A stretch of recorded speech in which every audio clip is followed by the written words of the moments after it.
నమస్కారం ఫ్రెండ్స్, భరద్వాజ్ యువచ ఛానల్కి స్వాగతం. శత్రువులు ఎక్కడో ఉండర్రా, మన చుట్టూనే తిరుగుతూ ఉంటారు అని ఒక డైలాగ్ ఉంటుంది కదా. అట్లానే మన అంతరంగంలో కూడా శత్రువులు ఉంటారు. అలాంటి ఒక శత్రువు గురించే ఈ వీడియోలో మాట్లాడదలుచుకున్నాను.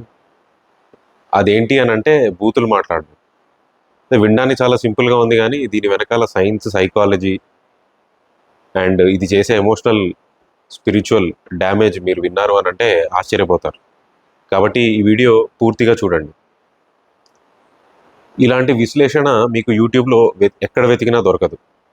కాబట్టి ఇలాంటి మరిన్ని వీడియోస్ కోసం ఈ ఛానల్ని సబ్స్క్రైబ్ కూడా చేసుకోండి. అసలు బూతులు ఎందుకు మాట్లాడకూడదు అనే పూర్తి క్లారిటీ కోసం ఈ వీడియో మొత్తం చివరి దాకా చూడండి.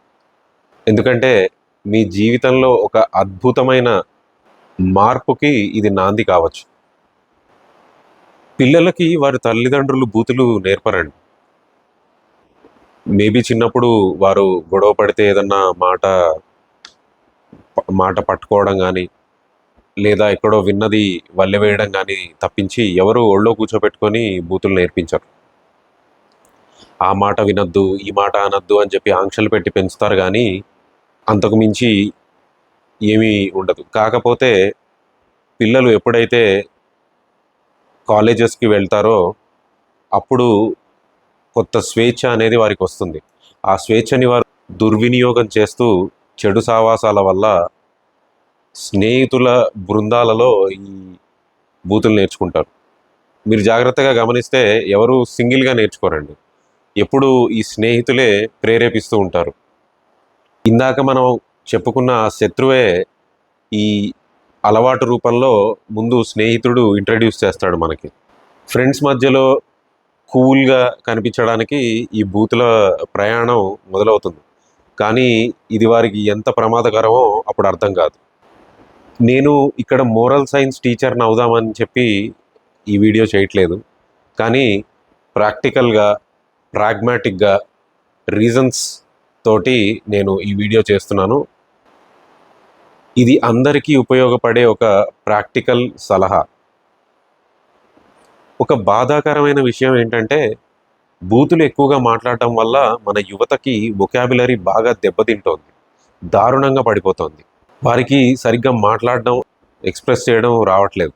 ఎందుకంటే వాళ్ళ ప్రతి ఎమోషన్కి ఉన్నది 4 కస్ వర్డ్స్. సంతోషమైనా, బాధ అయినా, కోపమైనా, నిరాశ అయినా అవే 4 పదాలు. ఫిజికల్ డిస్కంఫర్ట్ వస్తే ఒక బూతు, ఎమోషనల్గా ఏదన్నా ఇదైతే దెబ్బతింటే ఒక బూతు, డిసప్పాయింట్మెంట్కి ఒక బూతు, హ్యాపీనెస్కి ఒక బూతు. అవే 4 బూతులు మార్చి మార్చి వాడుతూ ఉంటారు. కాబట్టి ఎప్పుడైనా ఒక ఫార్మల్ సెట్టింగ్లోకి వెళ్ళినప్పుడు, అంటే ఒక ఇంటర్వ్యూ కానీ లేదా ఒక కెరియర్కి సంబంధించినటువంటి ఏదైనా ఒక విషయంలో కానీ మాట్లాడాల్సి వచ్చినప్పుడు బ్లాంక్ అయిపోతూ ఉంటారు. మాటలు తడబడతాయి, మెదడులో సెంటెన్సెస్ ఫామ్ చేసుకోలేరు. ఎందుకనంటే వాళ్ళు ఆ 4 వర్డ్స్ దగ్గరే స్టక్ అయిపోయారు.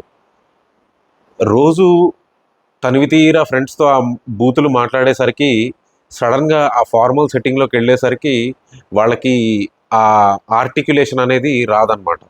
సో బ్లాంక్ అయిపోయి బిత్తరపోయి చూస్తూ ఉంటారు. నలుగురిలో ఉన్నప్పుడు బూతులు లేకుండా 4 లైన్లు మాట్లాడలేరు.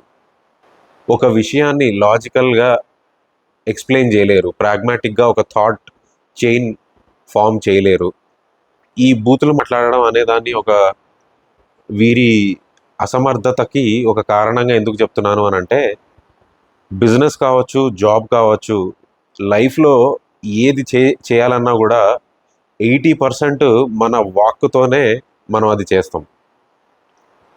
మీరు చూడండి, జాబ్ చేసేవాళ్ళు కానీ, బిజినెస్ చేసేవాళ్ళు కానీ, ఏదైనా కూడా కమ్యూనికేషన్ స్కిల్స్ తోటే 80% పని అయిపోతూ ఉంటుంది.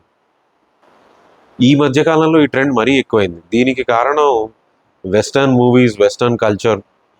వాళ్ళు విరివిగా చాలా ఓపెన్గా ప్రతిదీ బూతుల్లోనే ఎక్స్ప్రెస్ చేస్తూ ఉంటారు.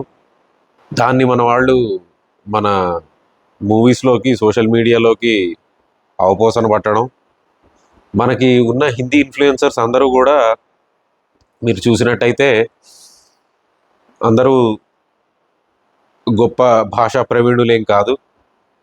అలానే అదే పంథాలో మన తెలుగు కంటెంట్ క్రియేటర్స్ కూడా వారి పద్ధతిని పుణికిపుచ్చుకొని బూతుల పురాణం స్టార్ట్ చేశారు. కొన్ని యూట్యూబ్ ఛానల్స్ అయితే చాలా బాధాకరంగా బూతుల మీదనే బేస్ అయ్యి వాటి మనుగడని సాగిస్తున్నాయి. ఇది చాలా దురదృష్టకరంగా నాకు అనిపిస్తుంది.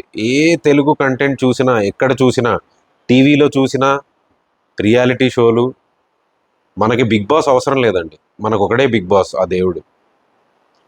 ఫ్యామిలీ షోలు అని చెప్పేసి అసభ్యకరమైన జోకులతో కామెడీ షోలు, సోషల్ మీడియాలో బూతుల పురాణాలు. ఇది తెలుగు కంటెంట్ అంటేనే విరక్తి పుడుతోంది. ఇది ఎంత దారుణంగా తయారైంది అని అంటే, మన భాషని ఎవరైనా ఆసక్తికరంగా నేర్చుకుందాము అని ఫారినర్ వచ్చాడనుకోండి, అతనికి ఫస్ట్ మన వాళ్ళు నేర్పించేది బూతులు. ఇది ఎక్కడి అన్యాయం అండి? ఒక వేటూరి గారి పాటనో, సిరివెన్నెల గారి పాటనో, ఒక వేమన పద్యాన్నో నేర్పించాల్సింది పోయి బూతు మాటలు నేర్పిస్తూ ఉంటే మన భాషని మనమే కించపరుచుకుంటున్నాం. మన పక్క రాష్ట్రాల వాళ్ళు, తమిళియన్స్ కావచ్చు, కన్నడిగాస్ కావచ్చు, మలయాళీస్ కావచ్చు, ఇలా ఎప్పుడూ చేయరండి. వాళ్ళు వారి భాషని చాలా గౌరవిస్తారు. మన తెలుగు వారికే ఎందుకో ఇటువంటి బుద్ధి పుట్టింది. మీరు గమనిస్తే బూతులు మాట్లాడే వారి దగ్గర క్రియేటివిటీ తక్కువ, జీవితంలో ఫ్రస్ట్రేషన్ ఎక్కువ, ఆర్టికులేషన్ తక్కువ, యాంగ్జైటీ ఎక్కువ. వాళ్ళ నుంచి నెగిటివ్ ఎనర్జీ వస్తూ ఉంటుంది. ఒక మనిషి క్యారెక్టర్ ఎలా ఉంది అని చెప్పడానికి రిపోర్ట్ కార్డ్ ఏమీ ఉండదు కానివ్వండి, అతను కాసేపు మాట్లాడితే ఎన్ని బూతులు మాట్లాడుతున్నాడో మీరు గమనిస్తే మీకు ఒక క్లారిటీ వచ్చేస్తుంది అతని మెంటల్ స్టేట్ ఏంటి అనేది. ఎందుకంటే వాళ్ళు మాట్లాడే మాటలే వారి రిపోర్ట్ కార్డ్. ఇంకో ముఖ్యమైన విషయం ఏంటంటే, ఏదన్నా ఒక గొడవలో మీరు పొరపాటున ఒక బూతు మాట మాట్లాడారనుకోండి, అవతలవాడు ఆ విషయాన్ని వదిలేసి గాలికేసే దియా తూ, బూతులు ఎట్లా తిడతావు నువ్వు అని పట్టుకుంటాడు. మీరు తిట్టిన బూతు వాడికి బలమే కూర్చుంటుంది. అందుకే బూతులు లేకుండా ప్రశాంతంగా, స్పష్టంగా మాట్లాడగలగడం ఒక డేంజరస్ స్కిల్. ఆ స్కిల్ ఉంటే గనక, ఆర్టికులేషన్ పవర్ ఉంటే గనక, ఆ మనిషిని అది ఎక్కడికో తీసుకెళ్తుంది. ఎదుటివారిని బలహీనంగా చూపించడానికి, వారి ఔకాత్ చూపించడానికి మనం రకరకాల బూతులు వాడుతూ ఉంటాం. అందులో ముఖ్యంగా ఆడవారి జననేంద్రియాలకు సంబంధించిన బూతులు వాడుతూ ఉంటాం. మీరు గమనించినట్టయితే ఎదుటివారిని చులకనగా చూపించాలనుకున్న మన దృక్పథం ఏదైతే ఉందో దానికి మనం వాడే బూతులకి పొంతన ఉండదు. ఎందుకు అని అంటే, ఒక నిమిషం ఆలోచించండి.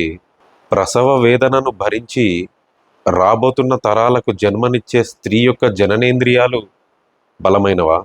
ఎప్పుడు ప్రమాదానికి గురవుతాయో తెలియక ఎంతో థ్రెట్ని ఎప్పుడు అనుక్షణం అనుభవిస్తూ వీక్గా ఉండే పురుషుడి జననేంద్రియాలు బలమైనవా? ఇప్పుడు నేను చెప్పే విషయం చాలా ముఖ్యమైనది. చాలా శ్రద్ధగా వింటారని ఆశిస్తున్నాను.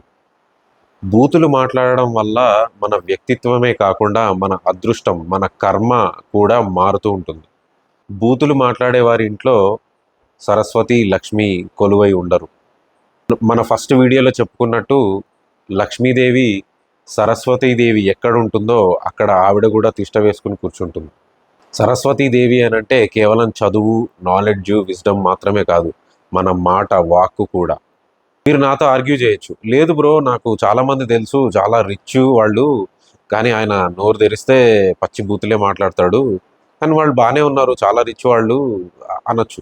కానీ మీరు లోతుగా పరిశీలించండి, మనశ్శాంతి ఉండదు, సుఖం ఉండదు, ఆ డబ్బు ఎంతకాలం నిలుస్తుందో అన్న దిగులు, వాళ్ళ ఇంట్లో ప్రశాంతత కూడా ఉండదు.